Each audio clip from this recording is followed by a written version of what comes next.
먼저 우리 성도님들께 죄송한 말씀은 오늘 마라톤이 있는 거를 고지를 미리 못해서 차를 가지고 오시는 분들은 오실 때 아마 많이 고생하셨을 것으로 생각이 됩니다. 미리 알았더라면 고지해서 또 준비하는 마음으로 오시게 했을 텐데 그렇게 하지 못한 것 우리 성도님들께 대단히 죄송스럽게 생각하고 넓은 마음으로 이해해 주시면 감사하겠습니다. 오늘은 자격 조건에 대한 말씀을 함께 나누면서 은혜를 나누려고 합니다. 우리가 살아가는 사회에서는 누군가를 새롭게 뽑기 위해서는 그 나름대로 기준을 제시하죠. 예를 들어 어느 회사에서 채용 공고를 할 때 자격 조건을 제시합니다. 자격증은 뭐가 있어야 되고 그런 것들이 기준이 돼서 거기에 맞는 자격 조건이 되는 사람들이 응시를 하게 되지요. 그래서 일반적으로 그러한 것들을 한마디로 표현하면 뭐라 그러냐면 스펙이라고 말합니다.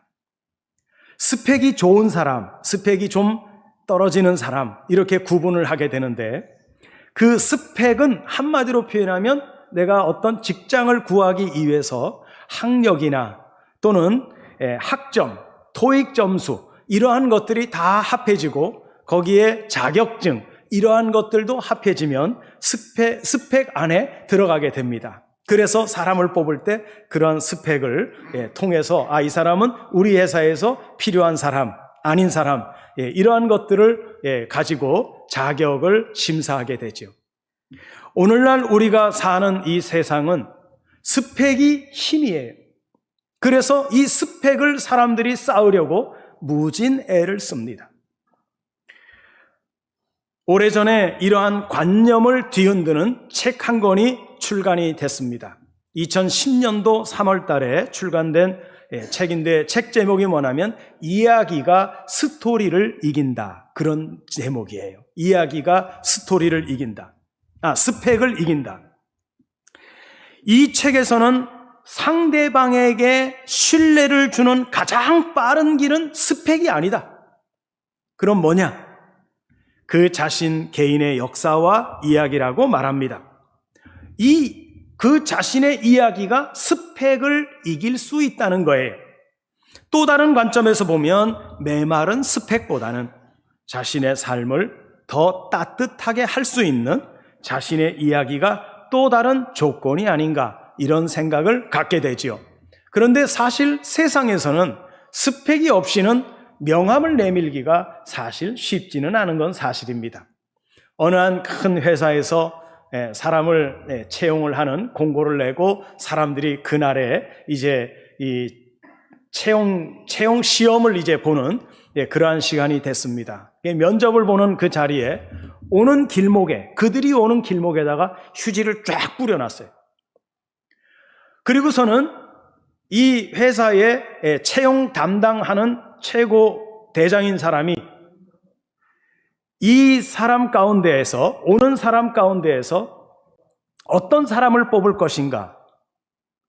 그래서 많은 사람이 이 시험을 보러 왔는데 이 채용하고자 하는 이 최고 우두머리인 사람은 저 오는 사람 가운데 바닥에 떨어져 있는 휴지를 모아가지고 휴지통에 집어넣는 사람이 있다면 나는 그 사람을 첫 번째로 뽑겠다. 스펙은 필요 없다. 그래가지고 이제 그렇게 됐는데 몇 명이나 있었을까요? 한 사람도 없었다는 거예요.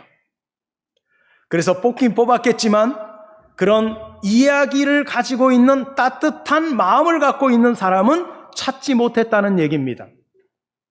이 시험이 삼성전자의 신입사원을 뽑는 테스트였다고 하는 거예요. 최근에 한강이라고 하는 여류 작가가 노벨 문학상을 지난주에 수상함으로 해서 온 나라가 떠들썩했지요. 대단한 일입니다. 그 글을 써가지고 세계적으로 이 노벨 문학상을 탈 정도의 실력이라고 하는 것을 인정받았다고 하는 것은 대단한 일입니다. 그 반열에 우리가 잘 아는 톨스토이, 도에프스키 이러한 사람들이 다 들어있는 거죠. 그러니까 같은 대열에 있는 이 존재가 된 거예요. 대단한 일입니다. 참 즐거운 한 주간이 되었기도 했는데, 어떤 분야에서든 자격 조건은 비단 사회에서뿐만 아니라 오늘 말씀에서도 등장하고 있는 것처럼 자격 조건은 가론 유다를 대신해서 공석이 된 이 12사도의 그 한 자리 공석이 된 그 자리를 채우는 자격 조건이 이제 여기에서 말씀되어지고 있는 것입니다.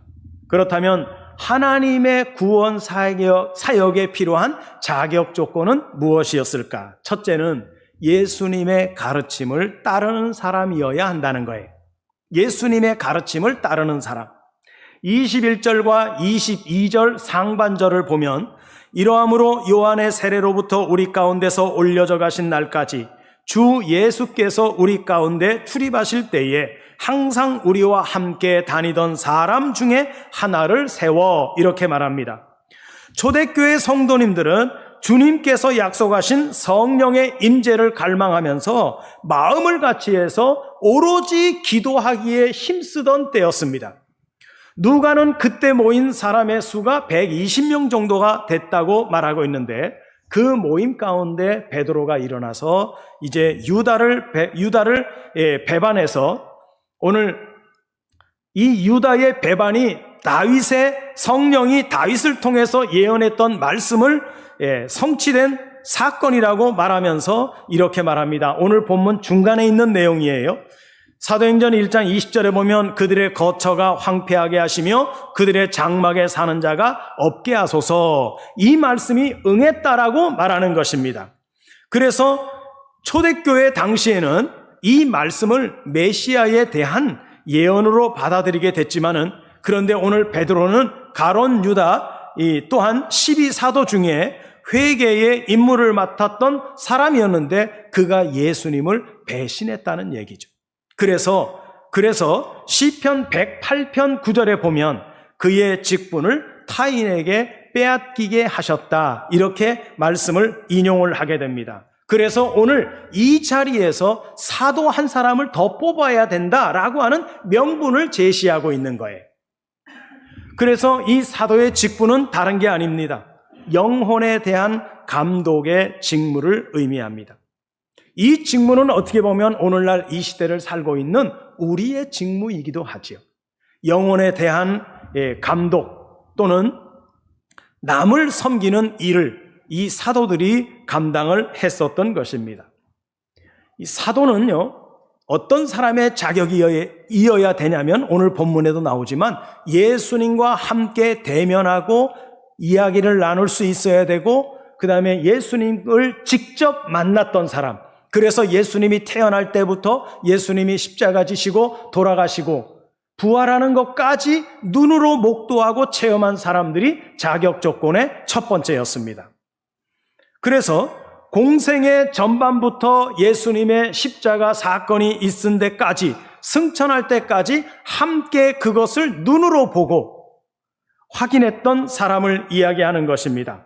그래서 사도들은 이 사건을 증거하면서 복음 사역에 동참했던 사람들인데, 결국 가론 유다의 빈자리를 대신해서 새로운 사도의 일을 맡을 사람을 단지 오늘 본문에서도 말씀하듯이 땅끝까지 이르러 내 증인이 되라 라고 하는 그 말씀에 근거해가지고 오늘 주님의 명령을 감당할 수 있는 사람을 뽑아야 되겠다 하는 것입니다. 여기서 우리가 한 가지 의문 가는 게 있어요. 그건 뭐냐면, 사도의 기준이 예수님을 직접 보고 직접 가르침을 받고 죽음과 부활, 승천을 경험한 사람들이라면 지금 우리는 그 사도의 길에 들어설 수 없다는 의미인가? 라고 하는 생각이 들죠.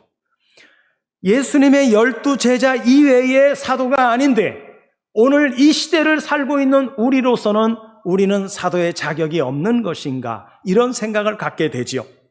왜냐하면 우리가 지금 예수님을 직접 만나서 그분과 대화할 수 없기 때문이죠.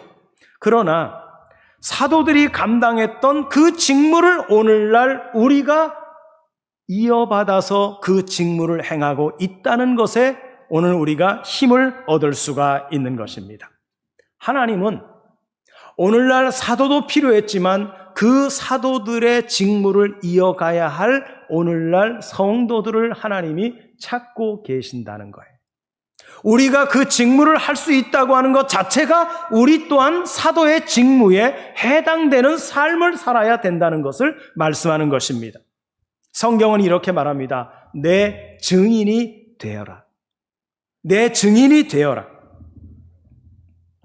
그런 의미에서 볼 때 오늘날 참된 사도의 직무를 감당하기 위해서는 무엇보다도 우리가 뭘 해야 되냐면 말씀 훈련을 해야 된다는 것입니다. 우리가 나가서 전도를 할 때요, 나의 신앙적 경험을 이야기할 수 있습니다. 내가 예수 믿어보니까 이래. 그래서 난 참 좋아. 이걸 얘기할 수는 있어요. 그런데 그것 가지고만 해서는 안 됩니다. 하나님의 말씀이 기초가 되고 바탕이 되어서 그 말씀의 바탕 위에 나의 신앙 경험도 필요하고 지금까지 걸어온 삶을 이야기할 수는 있어요. 그러나 사람들에게 우리가 진정코 그들에게 복음을 전할 수 있고 그들을 위한 그러한 어떤 삶을 살게 하기 위해서는 하나님의 말씀이 반드시 필요하다고 하는 것입니다. 그래서 말씀을 배워야 되는 거예요. 그래서 말씀을 공부해야 되는 거예요. 여러분, 교회에서는 그러기 위해서 수요 기도회가 있고 금요 기도회가 있는 겁니다. 그 시간에 1시간이라도 더 나와서 하나님의 말씀을 듣고 그 말씀의 의미를 깨닫고 그러면 그것이 착착 쌓여서 뭐가 될까요? 옷이 만들어지는 거예요.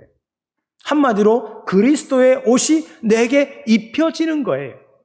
나의 신앙적인 어떤 경험만을 이야기한다고 해서 그게 틀렸다는 얘기가 아닙니다. 그것으로 감동 감아 줄 수 있습니다. 그러나 더 중요한 것은 뭐예요? 뼈대인 하나님의 말씀의 능력이 여러분들의 입술을 통해서 증거되고 선포되어질 때 그때 여러분들은 힘이 되고 능력이 되는 거예요. 하나님이 거기에서 힘을 실어주시는 거예요.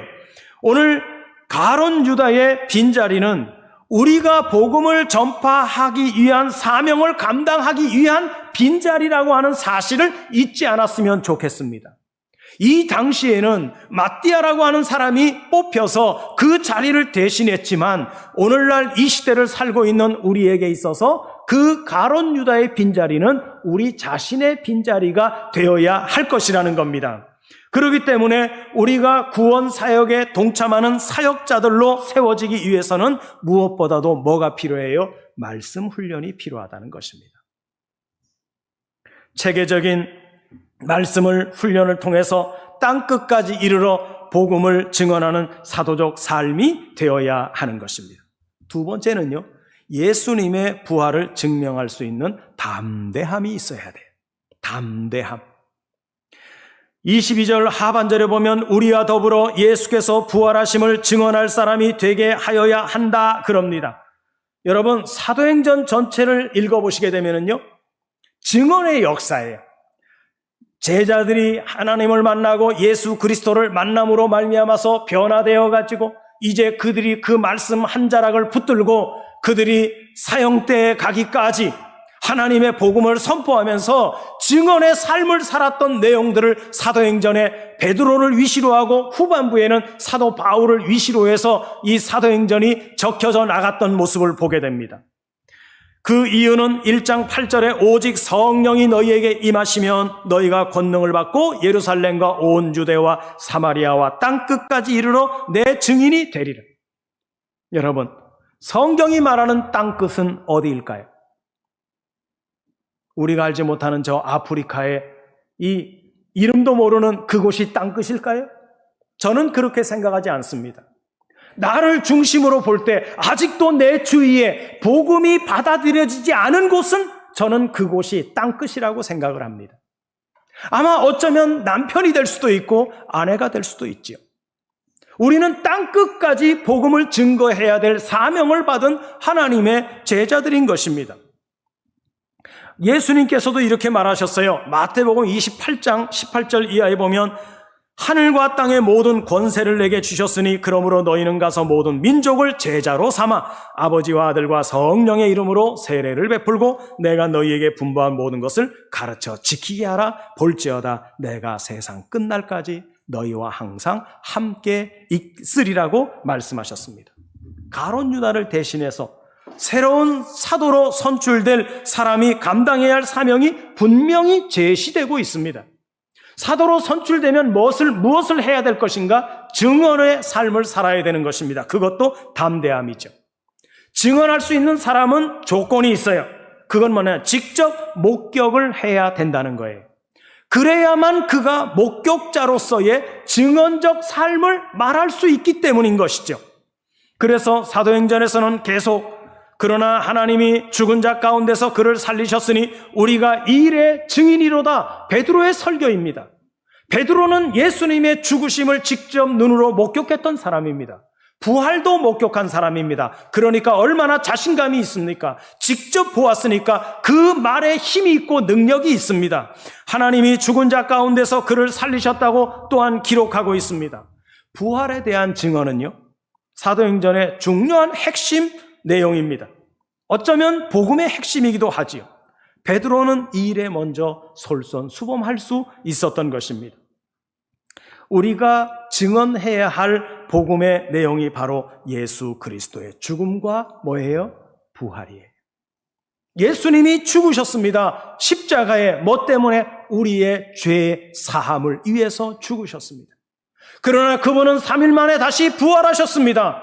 그 내용은 뭡니까? 우리를 죽은 자 사망의 구렁텅이에서 다시 생명의 존재들이 되기 위해서 당신께서 부활하셨습니다. 이것을 증언했다는 거예요. 아마 베드로를 위시한 이 12명의 사도들은 이것을 증거하는데 꺼리낌이 없어요. 왜냐하면 직접 눈으로 목도했고 경험했기 때문이죠. 여러분, 복음은요, 단순해요. 복잡하지 않아요. 우리는 그러기 때문에 믿음으로 선포할 수 있어야 됩니다. 예수님이 당신의 죄를 위해서 십자가에 달려 죽으셨습니다. 그리고 당신을 살리시기 위해 부활하셨습니다. 이 사실을 믿어야 구원에 이르게 된다고 말합니다. 이게 복음 증거의 핵심 내용이에요. 간절히 바라기는 부활의 증인으로 담대히 증언할 때 구원받는 수가 점점 많아질 수 있는 우리 신설동 교회가 되었으면 좋겠습니다. 세 번째요, 기도를 통해 하나님의 뜻을 이룰 수 있는 사람이어야 한다는 것입니다. 24절, 26절까지 보면 그들이 기도하여 이르되 뭇사람의 마음을 아시는 주여, 이 두 사람 중에 누가 주님께 택하신 바 되어 봉사와 및 사도의 직무를 대신할 자인지를 보이시옵소서. 유다는 이 직무를 버리고 제 곳으로 갔나이다 하고 제비 뽑아, 그렇게 말하고 있습니다. 엄격한 기준이 있었어요. 여기에 합당한 사람이 돼야 돼요. 그래서 두 사람이 등장합니다. 한 사람은 바사바라고 하는 유두고라고 하는 사람이고요. 또 한 사람은 마띠아라고 하는 사람입니다. 그래서 이 사람들이 어떤 사람들인가? 제가 이 성경을 찾아봤어요. 그래서 이 바사바라고 하는 이 유수도라고 하는 사람은 그 이름의 의미가 뭐냐면 시중 드는 사람 또는 친구, 그런 의미가 있고요. 마띠아라고 하는 사람은 신약 성경에서는 그 의미를 해석할 수 없는데 구약 성경으로 가서 마띠아의 이름을 찾아보니까 히브리어로는 마티트야 이렇게 발음을 해요. 마티트야. 이게 뭔 줄 아세요? 하나님의 선물이라고 하는 뜻이에요. 여러분, 마태 아시죠? 마태복음을 썼던 마태라고 하는 이름의 히브리어 음역이 뭐냐면 마티트야입니다. 하나님의 선물이에요. 마태복음은 마태가 자체가 하나님의 선물인 것처럼 그가 써내려간 하나님의 말씀 또한 뭐예요? 하나님의 선물이라는 거예요. 그러니까 누가 제비 뽑힐까요? 마띠아죠. 그 이름의 속뜻 안에 다 들어있는 거예요. 하나님의 선물이 뽑혀야 하나님의 증언의 역사를 이루어 갈 수 있다는 것입니다. 24절과 25절은 마음을 아시는 주여 이 두 사람 중에 누가 주님께 택하신 바 되어 봉사와 및 사도의 직무를 대신할 자인지를 보이시옵소서라고 기도합니다. 그래서 이 당시만 해도요, 사람을 선택하고 뽑는데 제비 뽑기를 했어요. 구약에 주로 이렇게 사람을 뽑았습니다. 그 대표적인 예가 뭔 줄 아세요? 요나 사건이에요. 요나가 니느웨로 가서 복음 전해라 그랬더니 요나의 마음에는 니느웨 성이 마음에 안 들어. 그러니까 난 저기 가서 못해, 저 나쁜 놈들. 그래가지고 다시스로 도망가는 배를 몰래 타가지고서 그 배를 타고 다시스로 도망가는 거예요. 하나님이 모르시겠어요? 그런데 이 다시스로 가는 배가 풍랑이 일어나가지고 갑자기 돌변해가지고서는 배가 물이 잠기게 돼가지고 사람들이 어리둥절해가지고 어떻게 할 줄 모르는 거예요. 그래가지고 야, 일이 왜 이렇게 생겼냐? 우리 영문도 모르고 뜻도 모르는데 우리가 일이 어떻게 해서 이렇게 된지를 제비 뽑아가지고 우리가 그 분별을 해보자. 그래가지고서는 제비를 뽑았어요. 누가 당선됐어요? 예, 요나가 당선됐습니다. 그래서 요나가 물에 빠뜨려져요. 그랬더니 풍랑이 잠잠해졌어요. 결과를 보니까 결국은 요나 문제였던 거예요. 그런데 그걸 선택하는 방법이 제비 뽑는 거였어요. 여러분, 잠언서 16장 33절에 보면 이렇게 말합니다. 제비는 사람이 뽑으나 모든 일을 작정하기는 여호와께 있다고 말합니다. 제비는 우리가 뽑지만 작정은 누구에게 있어요? 하나님께 있다는 거예요. 우리가 살면서 이런 일을 당할 때가 있습니다. 우리가 하나님 앞에 기도하면서 하나님, 내가 이 기도가 이루어지기를 원합니다 라고 기도할 때 있습니다. 그러나 여러분, 어떻게 생각하십니까? 이 기도는 반드시 되어야 되는 기도입니다. 그런데 결과는 아니었습니다. 수긍하십니까? 내 기도가 부족한가? 하나님이 역사를 안 일으켜주는가? 이렇게 생각할 수가 있죠. 저는 그렇게 생각하지 않습니다. 우리가 기도할 제목을 가지고 기도를 하게 되면 이것이 하나님의 뜻이면 반드시 이루어질 것이고, 당대 아니라 내 후대에 가서도 이루어질 것이고, 이것이 이루어지지 않는 것 또한 하나님의 뜻이기 때문에 우리가 이 기도에 대한 이 결과에 대해서 실망할 이유가 없다는 거예요. 왜 그렇습니까? 하나님의 뜻이 거기에 있다라고 하는 거예요. 우리는 기도할 때 내 중심적인 기도를 많이 합니다. 그래서 40일 금식 기도도 하고 100일 기도도 하고 다 그럽니다. 그런데 안 이루어질 때가 있어요. 그러면 여러분 어떻게 합니까? 하나님 버립니까? 아니면 이게 하나님 뜻이군요 라고 수긍하고 그것을 어떻게 이 마음속에 받아들이시느냐 하는 거예요. 여러분, 기도하면서 하나님의 뜻을 찾고 분별하는 일 상당히 중요한 일입니다. 내 기도가 열심을 다해서 금식까지 하면서 기도했는데 이루어지지 않았다. 그렇다고 해서 하나님이 내 기도를 안 들어주셨느냐? 아니에요. 안 들어주신 것이 뭐예요? 기도의 응답일 수도 있는 거예요. 바울이 이 안질 때문에 고생을 엄청나게 했어요. 그럴 때 하나님께 금식하면서 기도하고 3번이나 간구했어요. 그런데 하나님의 응답은 뭐였냐면 텅 빈 그릇이었어요. 그러면서 하시는 말씀이에요. 내 은혜가 내게 족하도다. 바울은 그거를 응답으로 받았다는 거예요.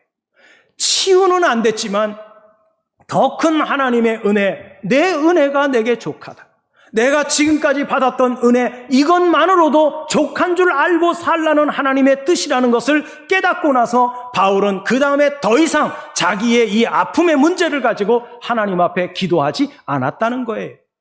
그렇다면 바울은 죽을 때까지 이 안질의 고생을 계속하면서 복음 증거 사역을 감당했다는 얘기입니다. 여러분, 오늘 우리가 하나님 구원 사역의 동역자로 세워지고 사도의 직무를 감당하기 위해서는 뭘 해야 될까요? 기도하는 삶이 돼야 됩니다. 성령 충만하고 칭찬받는 삶이 되어야 합니다. 우리 모두 주의 뜻을 이루어드리고 복음을 증언하는 직무를 감당하도록 우리가 오늘날 이 시대에 부름받은 하나님의 사도들이에요. 하나님의 사도들이에요. 우리가 말은 잘 못해도 괜찮아요. 아까 말씀드렸죠. 여러분들의 심령 속에 베이스로 하나님의 말씀을 깔고, 그리고 여러분들이 지금까지 살아오면서 하나님이 나에게 주셨던 인생의 경험들을 풀어나가면 하나님께서 감동 감화의 역사를 주셔서 나는 전했을 뿐이고 물 주고 기르시는 분은 따로 계신다는 사실을 염두에 두시고 오늘 우리가 이 사역을 잘 감당하고 나갔으면 좋겠습니다. 말씀을 철저하게 믿고 따르는 사람, 복음을 경험하고 담대하게 복음을 증거할 수 있는 사람, 더 나아가 모든 일에 기도로 하나님의 뜻을 찾고 구하고 분별할 줄 아는 사람이 오늘 하나님 앞에 자격 조건에 합당한 조건을 가졌다고 말할 수가 있을 것입니다. 하나님이 그런 사람을 제비 뽑아 선택받게 하고 유두고보다 마띠아 하나님의 선물이 되는 그런 존재로서의 그 사람이 뽑혀서 이제 부족했던 한 명의 사도의 직분을 마띠아에게 주셨던 것처럼 오늘날 이 시대를 살아가는 우리 성도들에게도 이와 같은 직분을 허락하셨다는 사실, 그 비워진 한 자리가 바로 나의 자리고 여러분들의 자리고 우리 성도님들의 자리가 되어야 될 줄로 믿습니다. 자격을 논하기에 앞서 하나님이 그런 사람들을 택하시고 그런 사람들을 통해서 당신의 증언자로서의 삶을 살게 하신다는 사실에 자부심을 갖고 사셨으면 좋겠어요. 아유, 나는 말 못하는데, 나는 아는 게 없는데. 여러분, 우리는 다 몰라요. 우리는 다 부족해요. 그러나 내가 가지고 있는 하나님이 주신 은혜의 경험이 토대가 되어서 그것이 내 입술을 통해서 선포되고 증언되어지면 하나님이 역사를 일으켜 주시면 되는 거예요. 말 잘한다고 사람이 되는 게 아니에요. 스펙이 좋다고 이제 그 회사에 채용되는 게 아니에요. 따뜻한 자기의 스토리가 있어야 스펙을 이기는 삶을 살거든요.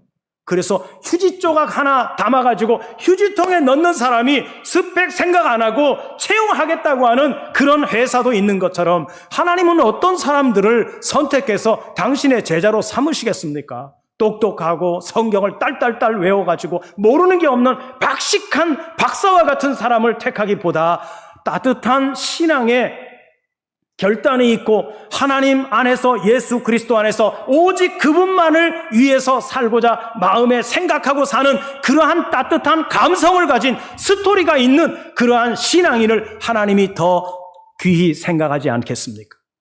그게 누구예요? 여러분이에요. 그게 여러분이에요. 자부심 갖고 사십시오. 당당하게 사십시오. 예수 그리스도 안에서 증언된 증언자의 삶을 온전하게 살아갈 수 있는 우리 성도님들 모두가 되어주시기를 주의 이름으로 축복합니다.